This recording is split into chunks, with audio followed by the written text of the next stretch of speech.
On nous a opposé le déficit de ces services pour un montant de 120 000 € par an. Les difficultés pour recruter un médecin, que le SAP fermera pour des questions de sécurité de prise en charge et qu'il ne dispose pas d'autorisation. Tous ces arguments ont été repoussés par vous et par le Conseil sanitaire territorial. Dans une lettre adressée à la députée datée du 14 novembre 2017, le directeur de Filiéris annonce que le transfert et le déplacement de l'activité de soins non programmée des locaux actuels, le SAP, vers le centre de santé interviendra dès qu'un autre médecin aura été recruté en janvier 2018. Dans un article publié dans la dépêche du 24 février, ce même directeur déclare, je cite, « On ne transfère pas, on ferme.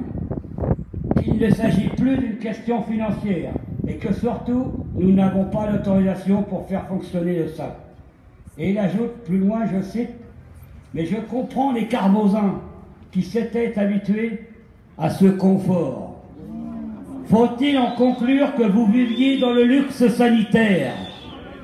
C'est scandaleux. » Filiéris, par un communiqué de presse, communiqué daté de ce même mercredi 21, que personne n'a vu paraître, où il est question du SAP, et je recite, « L'activité du SAP représente aujourd'hui 15 consultations par jour en moyenne, et on nous refait le coût de la sécurité sanitaire et de la non-autorisation pour ce service qui fonctionne depuis des années suite à l'audit de 2011. » Et je recite, « que cette opération permet notamment de développer l'offre d'hospitalisation de jour et les consultations avancées. » Et là, on nous apprend que le transfert du SAP est donc un atout pour la population du Carmozin-Ségala.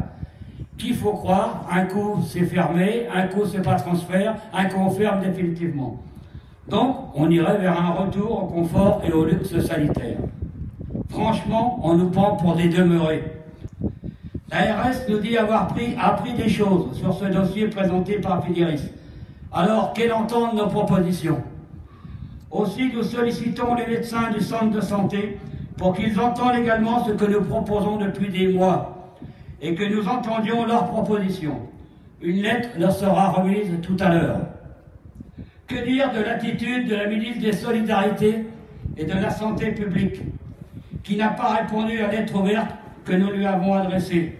Nous en appelons au préfet du Tarn, représentant de l'État, pour faire que toutes les parties concernées se mettent à nouveau autour d'une table, dans des délais très courts. Nous le réclamons là aussi depuis des mois. Les élus soutiennent nos actions. La vice-présidente du conseil départemental avec le soutien du président. Le maire de Carmaux et son conseil municipal. Le maire de Saint-Benoît-de-Carmaux et son conseil municipal. Des élus à titre individuel s'associent à notre mouvement citoyen, qu'ils en soient ici publiquement remerciés. L'intérêt général aurait dû être le premier moteur d'un engagement démocratique et solidaire. Ce n'est pas le cas. Il est toujours temps de se reprendre pour défendre et agir avec les citoyennes et les citoyens de ce territoire. Pour nous, ce n'est pas fini. Cette reconnaissance de SAP et son maintien sont toujours à l'ordre du jour. Restons rassemblés, combatifs. Nous sommes, vous êtes déterminés, alors tout est possible.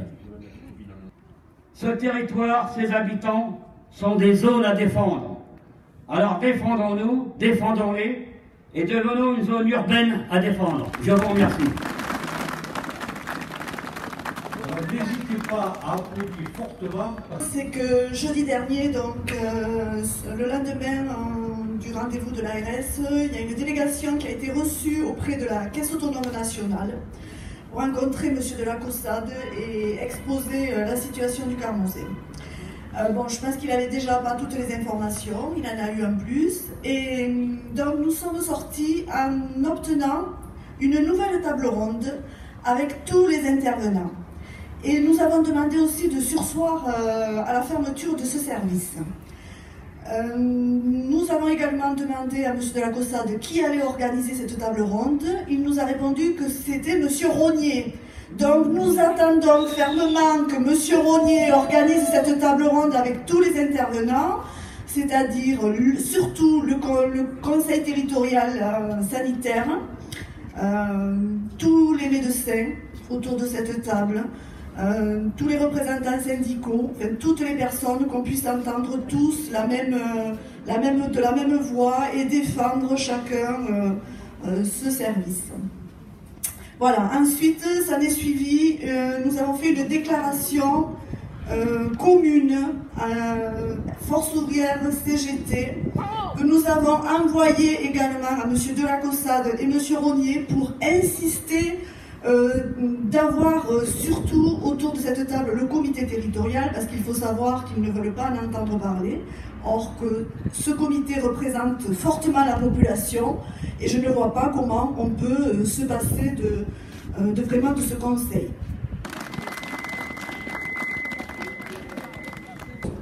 Je crois que l'appui que nous avons eu de l'ensemble des organisations syndicales, FO et CGT, ce qu'elles ont pu faire tant localement que nationalement, puisque au conseil d'administration de la CANSSM, c'est la Caisse nationale de sécurité sociale dans les mines, nos camarades se sont exprimés et ont fait des courriers au directeur de la Caisse autonome nationale pour lui demander de recevoir le conseil sanitaire territorial pour pouvoir amener nos propositions pour que puisse continuer à vivre le service d'accueil de proximité, les urgences donc. Je crois que c'est à se rassembler de plus en plus nombreux. Aujourd'hui, nous avons des élus, nous avons des médecins, nous avons la population, nous avons des organisations syndicales, et on s'aperçoit que lorsqu'on arrive à rassembler et à mutualiser un peu tout, nous arriverons sûrement à obtenir ce que nous voulons dans les jours à venir.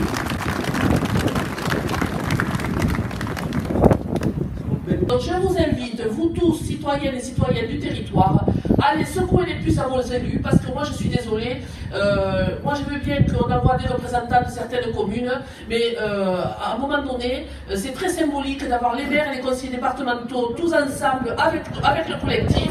Donc allez tous les chercher, vous allez dans vos mairies, allez chercher les conseillers départementaux, allez chercher les maires, allez chercher les conseillers municipaux, dites-leur que la lutte, elle est importante, on ne veut pas crever nous ici. On a quand même un passé, une histoire qui est importante, on a envie qu'on nous respecte, qu'on respecte notre histoire et qu'on respecte ce que nous sommes. On n'est pas des chiens, on se battra jusqu'au bout.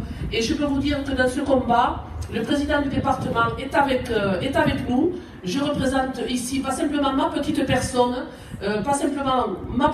en tant que conseillère départementale, mais l'expression du département, même si certains conseillers départementaux ne sont pas écoutés.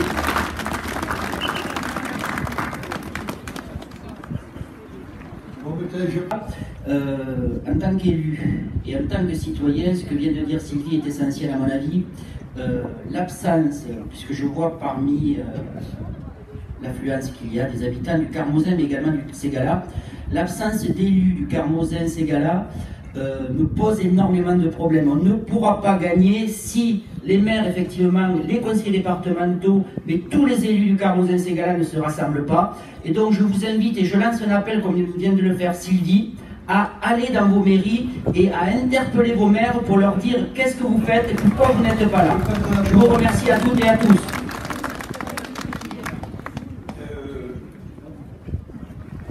Lutte qui est pour le moment sanitaire sur ce territoire, après avoir entendu et lu ce que nous avons lu sur la presse, en sachant que nous serions sur un territoire de confort. Alors je vous laisse penser un petit peu comment quelqu'un comme M. Rognier, que j'ai croisé l'autre jour, je ne le connaissais pas, qui est directeur d'une société qui s'occupe de la santé et de la sécurité des gens, peut employer le mot confort. C'est excessivement grave, c'est un mot à hurler, c'est pas possible qu'on puisse dire des choses comme ça. Et puis de dire simplement, on ferme une semaine avant l'échéance, ça aussi, c'est une insulte à ce territoire qui devient une zone sanitaire à défendre, une zone scolaire à défendre. Il y a beaucoup de choses à défendre sur ce territoire. On est au seuil de la rentabilité. On nous dit que maintenant, on va reculer les frontières autour de nos territoires pour dire tout ce qu'il y a dans ces territoires, nous, on ne va pas y investir dedans, parce que sur ces territoires, ils ne sont plus rentables, on ne sortira plus rien de là. Aujourd'hui, c'est une véritable catastrophe. C'est pour ça qu'il faut lutter pour que ces gens-là puissent nous écouter, entendre. Si ce n'est pas un problème financier, si ce n'est pas un problème de recrutement, s'il n'y a aucun problème, on ne voit pas pourquoi ils ne continueraient pas à faire marcher ce service qui sert beaucoup, et pas forcément qu'à des gens qui n'ont pas de médecin, parce que les médecins, on finira par en retrouver sur ce territoire. En tout cas, moi je demande aux autres élus, parce que j'ai vu qu'il y avait des conseillers municipaux d'un certain nombre de communes, de nous rejoindre. Ils étaient là lors de la première session qu'il y a eu entre 2008 et 2012, où nous avons lutté pour que ce service continue. Il a continué jusqu'à aujourd'hui. Il suffit toujours qu'il y ait de nouvelles personnes qui arrivent au sein de Filiéris pour que chaque fois les actions qui sont mises en place sur ces territoires soient mises en question. Et je ne vous ferai pas l'histoire pour certains de cette entité sanitaire depuis 1986, c'est-à-dire à la création de cette polyclinique. Et vous calculerez le nombre de services qui sont devenus pas rentables et qui ont fermé. Voilà, donc ces gens-là, ils sont bien souvent les directeurs d'une fermeture. Je ne comprends pas. C'est l'armée mexicaine qui faisait que les généraux, ici on fait les directeurs, mais en tout cas, si on fait de la santé, heureusement qu'il y a des praticiens pour le faire, mais au niveau des gestionnaires, ils ne sont pas terribles.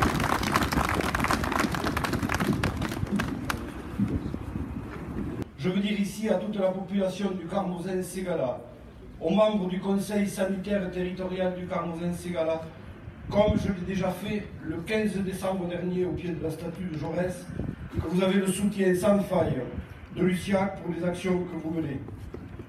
Le maintien du service d'accueil de proximité de la clinique Sainte-Barbe, l'arrivée de nouveaux médecins, le maintien des classes dans les établissements scolaires, le maintien des services publics font partie des éléments indispensables que nous devons défendre si nous voulons avoir un territoire attractif. Ces services sont aussi nécessaires pour le bon fonctionnement de nos entreprises. Aujourd'hui, le gouvernement en place accepte sans broncher qu'on prive ces mêmes personnes du droit élémentaire qu'un citoyen peut espérer. Le droit aux soins, le droit à un service d'accueil d'urgence de proximité, le droit à un médecin, le droit à la santé. Il devient insupportable d'apprendre toutes les semaines la menace de fermeture de tel ou tel établissement, tel ou tel service, qu'il soit public ou privé. Donc, nous sommes en complémentarité de l'activité de la médecine générale. C'est pour ça qu'on se bat ici. Et quand je vois tous ces idiots, tous ces hommes, et tous ces êtres qui sont, je les considère, moi, des gens du passé. Ils ne sont pas l'avenir, ils sont du passé. Ils ont les réflexes du passé. Alors que nous, on a des propositions pour que cette médecine générale puisse prendre en compte toutes les possibilités que s'offrent pour nous. On a un plateau technique, je vais vous dire, l'argent qui est là-dedans, il y a au moins 50 000 € de matériel. Et nous, on va le supprimer, on est riche, on n'en a rien à foutre. Donc j'en appelle, moi, autant vous dire aussi, que ce service, il est soutenu par tous les personnels de santé, médicaux ou paramédicaux. Alors ça veut dire quelque chose. Les seuls qui s'opposent à nous, c'est les médecins gériatres de la polyclinique. Ils s'opposent à nous. Et vous savez pourquoi? Pour un plat de lentilles. Parce qu'en fait, on leur a dit, si on ferme le service, vous aurez ci, vous aurez là. Si on ferme le service, qu'attend les gériatres? Eh bien, ils n'auront rien du tout. Ils auront un demi-poste d'infirmière qui va se libérer. Ils vont avoir quoi en plus? Un plateau technique, mais ils ne vont pas s'en servir. Ils sont gériatres, ils ne sont plus médecins généralistes. Qu'est-ce qu'ils vont gagner? Quelques petits sous qui va combler le déficit, mais rien du tout, peanuts. Qu'est-ce qu'ils vont gagner encore? Parce que c'est ça qui est important. En plus, ces médecins ne vivent pas sur le terrain. Notre activité, elle est raisonnable, elle est celle de l'avenir, et on ne doit pas la supprimer. Comme l'ont dit tous ceux qui sont passés avant moi, il est intolérable, vous entendez, intolérable, que les élus du territoire ne soient pas avec nous. Ils disent défendre, se battre contre le désert médical. J'ai assisté à une réunion en ce sens-là. Personne dans cette réunion n'a dit mais le SAP, il faut le défendre, il fait partie de la médecine générale. C'est une honte, vous entendez, c'est une honte. Quand la direction de Filiéris, elle nous dit des bêtises, des mensonges, elle se contredit, c'est une honte. La direction de la médecine, de la polyclinique, c'est des anciens de l'ARS, de l'Agence régionale de santé. Et c'est ces gens-là qui organisent la santé sur le territoire. Mais ils sont fous, ils sont complètement fous. Ils vont supprimer en plein désert médical un service de médecine générale. Est-ce que Est-ce que quelqu'un de sensé peut défendre ce projet? Moi je dis non. Il semblerait que les médecins du centre de santé comprennent l'importance de ce service. Je pense qu'il faut les rencontrer avant cette fameuse table ronde que nous exigeons, puisque c'est en fait le président de la CAN qui l'a demandé. Parce que le problème, c'est que nous, on nous a muselés. Depuis le début, on nous muselle. On nous empêche de parler, on nous empêche de faire des propositions, alors que nous sommes le peuple. Et si ce service ferme, qui c'est qui va en payer les pots cassés? C'est le peuple. Parce que c'est nous qui allons payer. Et nous, on ne nous donne pas le droit à la parole. C'est un déni de démocratie. Et qu'on aille contre la folie de tous ces dirigeants qui se croient maîtres du monde, alors qu'en fait, les maîtres du monde, c'est nous.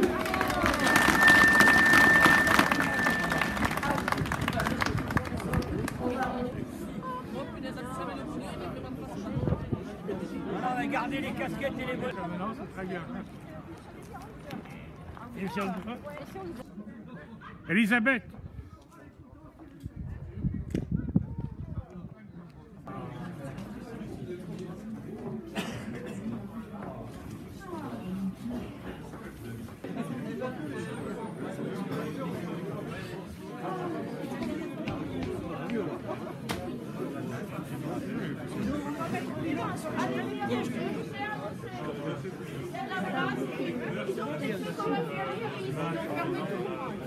Allons-y, allons-y. C'est-à-dire que la direction descend d'ici, la direction, nous, on ne descend pas, ils nous disent, vous montez dans les bureaux en haut. On veut à votre avis. Ils descendent. Non, alors, attendez, je prends la parole. Il y a plusieurs solutions. Eux, ce qu'ils veulent, c'est qu'il y ait une délégation qui monte, un point, c'est tout, d'accord? Moi, je propose, soit ils descendent, comme a dit Thierry, et on reste ici. Soit tout le monde monte. Voilà. Attendez, j'ai pas fini. On est toujours tranquille, bien entendu. Hein. On monte tous, parce qu'ici, on est bien, on est au chaud. Ok? Mais on peut monter tous et on va dans les bureaux de Filiéris comme la dernière fois. Sauf, on est d'accord aussi, qu'il y a juste une délégation. Évidemment, on ne va pas rentrer tous dans un bureau. Hein? On est d'accord. Donc, on monte tous, on se met au chaud dans les bureaux de Filiéris, à la direction. Et après, on est reçu 5 pour discuter avec eux. Voilà. Soit vous êtes d'accord de monter et on rentre dans Filiéris, enfin, vous avez compris, hein, et on se met au chaud. Et voilà, qu'est-ce que vous préférez? Est-ce que... Alors, pour ceux qui disent on monte, alors, vous levez... Vous m'entendez? Vous levez la main pour savoir, pour ceux qui sont d'accord pour monter là-haut, se mettre au chaud et qu'une délégation soit reçue là-haut. Vous levez la main, ceux qui sont d'accord. Ils ne pourront pas descendre. Combien il y en a là? Une dizaine? Ils ne pourront pas descendre. Maintenant, qui c'est qui veut que la direction descende et que nous on reste? À l'unanimité, ils descendent. C'est ça la démocratie. Et nous allons demander et exiger cette table ronde. On partira qu'avec une date de table ronde. Et donc, je vous demande à tous de rester ici. Parce que ici, personne ne nous délogera. Personne n'a annoncé qu'il ne déménagerait pas ce service tant que la table ronde ne se tiendrait pas. Parce qu'on a aussi des assurances que le directeur de la CAN serait sensible à des arguments peut-être pour revoir sa position selon nos propositions, selon les leurs, et peut-être des propositions de médecins que nous allons essayer de rencontrer, de porter une lettre d'outils. On est vigilant sur cette question-là. Sûrement qu'on va être amené à faire une réunion publique dans les jours qui viennent. Parce que je me félicite et on se félicite au nom du Conseil sanitaire territorial du rassemblement de ce matin, dans le froid, un peu de neige. Voilà, donc moi je devais demander à la suite de cette réunion, c'est de bien nous dire ce qu'ils sont capables de prendre en charge, que tous les mensonges et que toutes les erreurs qui ont pu être commises soient rétablies dans le bon sens, histoire qu'on se fasse une bonne idée. Que si nous avait dit quand même sans mensonge au mois d'octobre et sans se tromper, je pense qu'aujourd'hui on n'en serait pas là et qu'on aurait pu discuter sainement des choses. En tout cas, il est important que ce service, et plus aujourd'hui qu'hier, que ce service de soins soit conservé sur le territoire. Peut-être pas dans sa configuration d'aujourd'hui.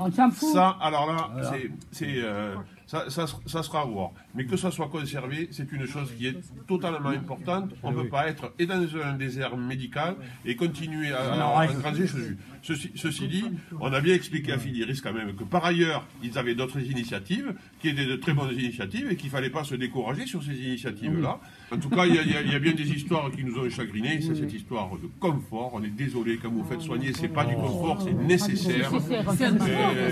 Voilà. Il m'a dit.